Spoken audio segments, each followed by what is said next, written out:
Šodien ir viena no retajām siltajām dienām vasarā, un tāpēc, protams, ir jābrauc uz jūru. Un es gribu aizbraukt līdz Lielupei, tāpēc, ka gribas nopeldēties un tikt uz Līvu akvaparku, kur es sen neesmu bijusi, paskatīties, kas tur un kā. Un tad, protams, pastaigāties gar jūru.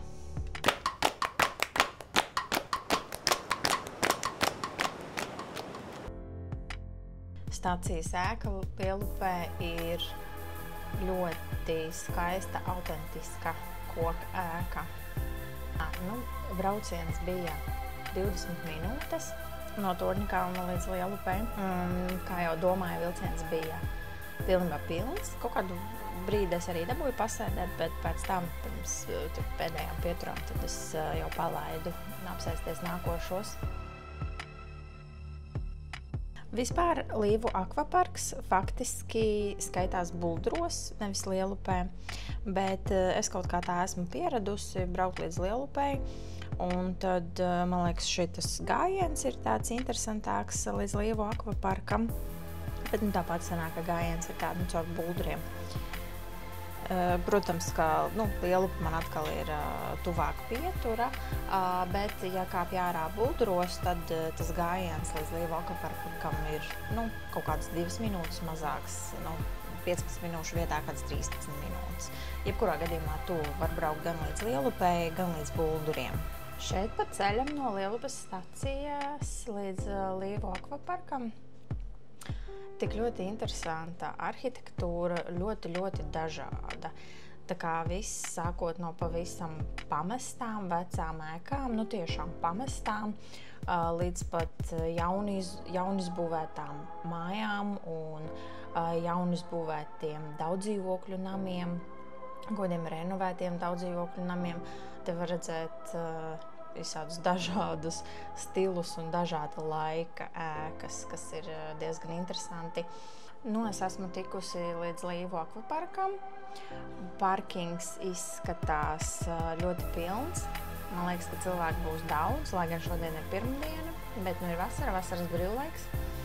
Arī pēc dziesmu svētkiem, starp citu viņiem dziesmu svētku dalībniekiem arī ir atlaides, bet tikai līdz šodienai. Mans gājiens līdz Līvu akvaparkam gan bija ilgāks par 15 minūtēm, tāpēc, ka es staigāju tādiem lokiem, jo bija tiešām interesants ceļš un gribēju apskatīties, kā viss apkārt izskatās. Bet, kamēr nācu līdz šejienei, jau liekas ļoti karsts un ļoti gribās nopeldēties, tāpēc iešu peldēt. Tā. Esmu pavadījusi Līvu akvaparkā 3,5 stundas.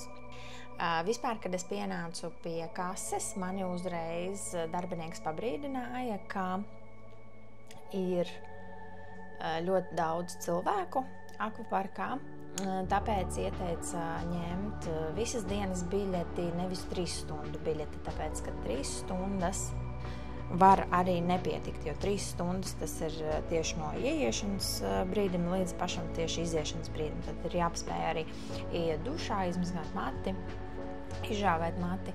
Un tā kā tā atšķirība ir tikai 3 eiro, tātad 3 stundas maksā 36,50, bet neierobežos laiks maksā 39,50, tad es viņam uzticējos un paņēmu to neierobežoto laiku un arī ļoti labi.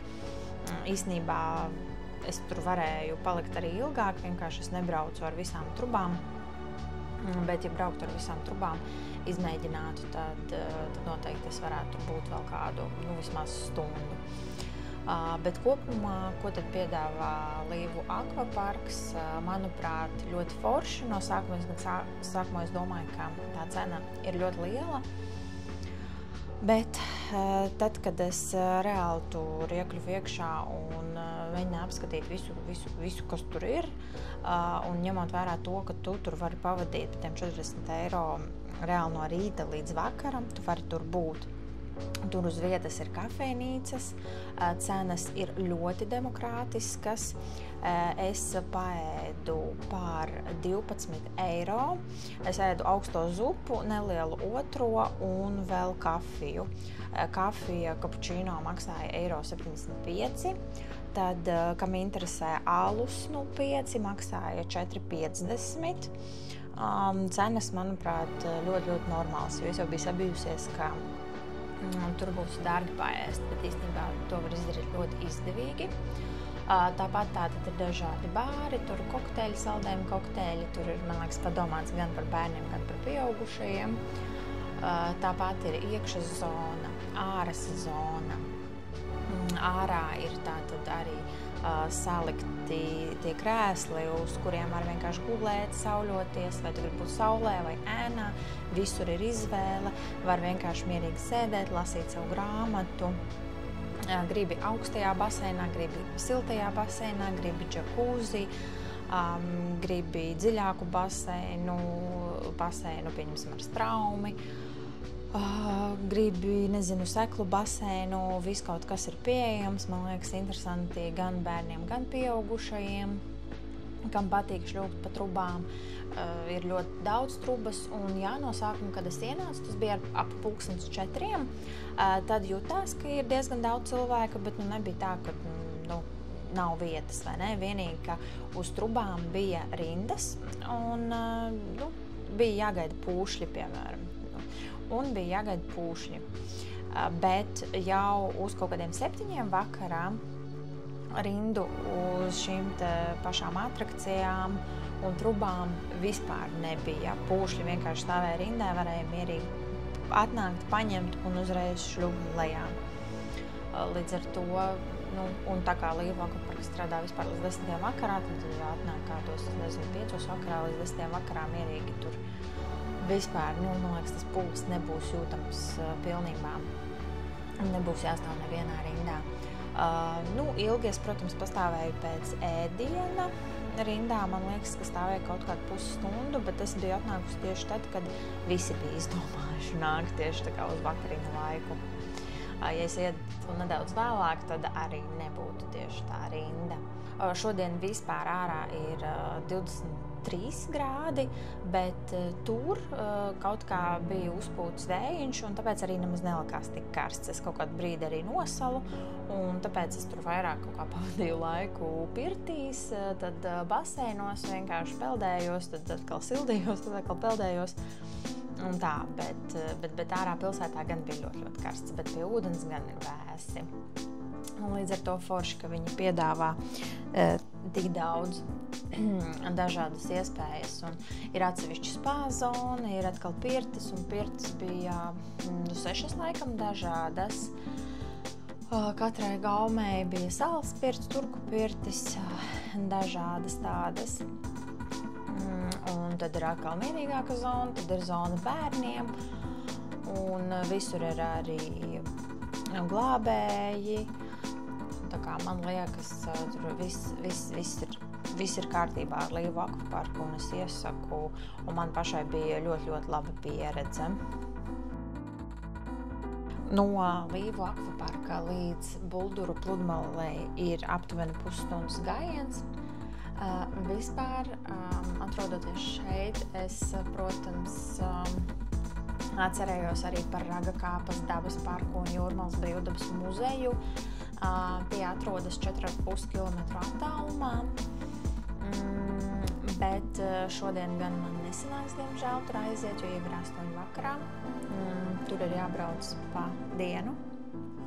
Noteikti kaut kad gribētu arī tur tikt, bet, ja jūs esat tuvumā un ir kaut kāds pieejams transports, jo, diemžēl, ar vilcienu tur tuvāk piebraukt nevarēs.